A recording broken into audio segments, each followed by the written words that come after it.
fedde ɓantan Fouta Djalo ko fi ɓantal Fulɓe e Pulaar. Naamu meɗen woni fi dole meɗen. Yiɗangol hoore muɗum wona añangol goɗɗo. A sokike ɗo.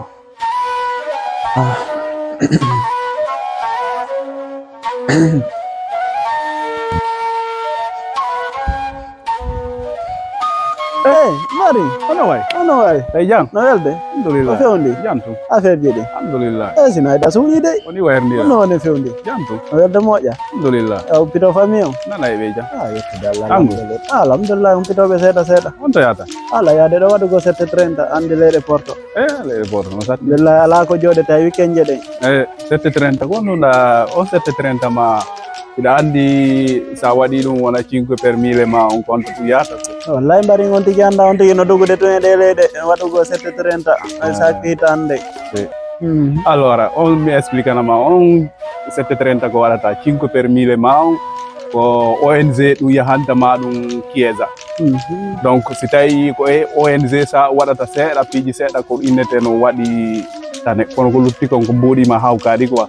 Donc min noon mbiɗa andi ɗo e fedde ɓantan Fouta Djalo ka woni ka leydi men ɗo e ɓe acci wona code fiscal maɓɓe ma numéro maɓɓe e si tawiɗa wawi waɗangonɓe waɗugol 7:30 on 5 per mille ma yahanaɓe kamɓe kadi haara no woodi ko ɓe gollirta ɗi. Mari ɗon noon no moƴƴi ha moƴƴa noon ko na seeɗa no joni noon ɗum noon kon noon ɓe gollirta ɗin noon kamɓe kadi.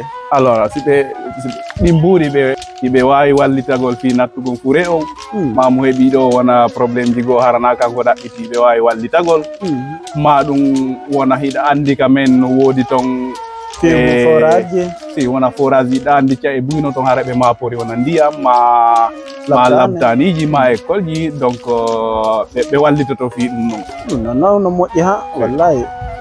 Joni ɗo mi yilto kisa natanɗam mi ƴeewa kisa waylan hollude ɗuma maɓɓe on seeɗa joyti ɗon. Mi jonnode code fiscal maɓɓe on ma ɗum numéro maɓɓe o aray ko kañum ni numéro maɓɓe o ni e code fiscal maɓɓe. Ok joni a waylan addande mo ko WhatsApp no wawi en ɗumannade joni min aɓante mo mi yilto. Ok ena golliɗo moƴƴa noon kona seeɗa honko ba aɗum on tigi yeyno ɗo haw kadi tan hawko yeyno ɗi wallahi.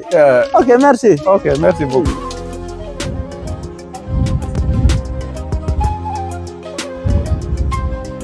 Fedde ɓantan Fouta Djalo ko fi ɓantal Fulɓe e Pulaar. Naamu meɗen woni fi dole meɗen. Yiɗangol hoore muɗum wona añangol goɗɗo.